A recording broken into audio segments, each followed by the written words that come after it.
The moment your loved one is discharged from the hospital can feel like a strange mix of relief and worry. You are so happy to bring them home back to a familiar, comfortable space. Yet, a quiet question might be echoing in your mind. Now what? The doctors and nurses are no longer just a button push away. You are now the primary caregiver, and that responsibility can feel heavy. You may be worried about making a mistake. You might feel overwhelmed by the instructions, the medications, the simple fear of not knowing what to do if something goes wrong. Please know these feelings are completely normal. You are not alone. This guide will walk with you through those first crucial days and weeks. The first 24 hours back home are the most important. This is the time to set up a system that will make the coming days easier for everyone. Before you even leave the hospital, if possible, ask the discharge nurse or doctor for a written summary of the care plan. This is your roadmap. Do not be shy about asking questions until you understand. What are the key instructions for wound care? What are the names and purposes of each medication? What activities are allowed and which should be avoided? Having this information written down will be your most valuable tool. Once you are home, find a central spot to organize everything. The kitchen counter, a small table in the living room, works well. This will be your care station. Here you can place the discharge papers, a list of important phone numbers, doctor's office, pharmacy, after-hours nurse line, and a simple notebook. Use this notebook to track everything. One of the most critical tasks after a hospital stay is managing medications correctly. It can seem like a lot to handle, but a simple checklist will keep you on track. Start by making sure you know what you are giving. Know each medicine, learn its name, and just as importantly, why your loved one is taking it. Is it for pain, to prevent infection, or to manage blood pressure? Understanding the purpose helps you understand its importance. A simple list with columns for the medicine name, the dose, the time it should be given, and its purpose can be a lifesaver. Next, focus on accuracy and safety. Check the dose and time. Many people find it helpful to use a weekly pill organizer. Fill it once a week to avoid confusion. Set alarms on your phone for each medication time. Always store medicines in a safe place, away from heat and moisture. Keep them securely out of the reach of any children or pets. It is also vital to watch for side effects. If you notice a new rash, severe dizziness, or any trouble breathing after a new medicine is started, call the doctor's office or pharmacy right away. Pain is a major roadblock to healing.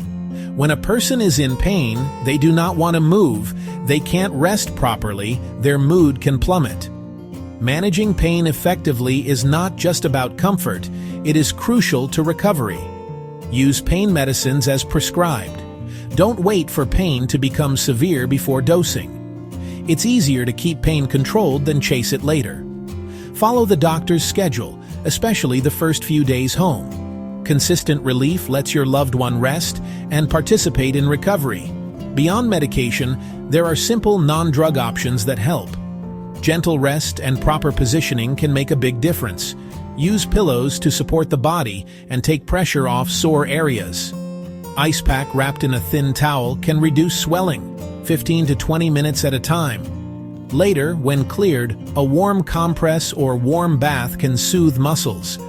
These small acts of comfort are powerful and show you care. While rest is important, so is gentle movement. Lying in bed all day can cause blood clots. It can cause pneumonia. It can cause muscle weakness. Encourage light movement as the doctor allows. Sit up in a chair for meals. Take short, slow walks down the hallway a few times daily. Move slowly when going from lying to sitting or standing to avoid dizziness. Offer a steady arm when helping someone walk. Next, nourishing the body, calming the mind, food, rest, and safety. The body is a remarkable machine, and to heal, it needs the right fuel. Good nutrition and hydration are not optional. They are essential building blocks for recovery. However, appetite is often low after surgery or illness. The key is to offer simple, healthy foods in small portions. Think of things that are easy to digest: soups, scrambled eggs, yogurt, oatmeal. Do not overwhelm them with a large plate of food. Instead, offer small, frequent meals or snacks throughout the day. This approach is often much more successful than trying to stick to 3 large meals. Hydration is equally, if not more, important. Dehydration can cause dizziness, confusion, fatigue, and it slows down the healing process significantly. Keep a glass or bottle of water nearby at all times. Gently encourage small sips throughout the day, even if they do not feel thirsty. If plain water is not appealing, try adding a slice of lemon, offering diluted juice, serving clear broths. Then, your watchful eye, when to call for help. As a caregiver, you are the first line of defense. You will be the first person to notice if something is not right. Trust your instincts. You know your loved one better than anyone. If something feels off, make the phone call rather than wait and worry. The hospital should have given you a list of symptoms to watch for. Keep that list handy and refer to it. Knowing the warning signs helps you act quickly and confidently. This is about being prepared and empowered. There are red flags that require an immediate call to the doctor's office or after-hours nurse line. A wound that is suddenly more red. A wound that is suddenly hot. A wound that is suddenly swollen. A wound that is draining pus. These are classic infection signs needing attention. A fever higher than the doctor's instructed number, often 101 degrees Fahrenheit, or 38.3 degrees Celsius. New or worsening pain not controlled by prescribed meds. Inability to eat or drink. Persistent nausea. Vomiting. Do not hesitate to call.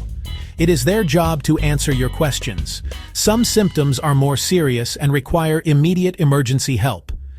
Lastly, you are not alone. A final word of encouragement. You have now walked through the essential steps of caring for your loved one at home.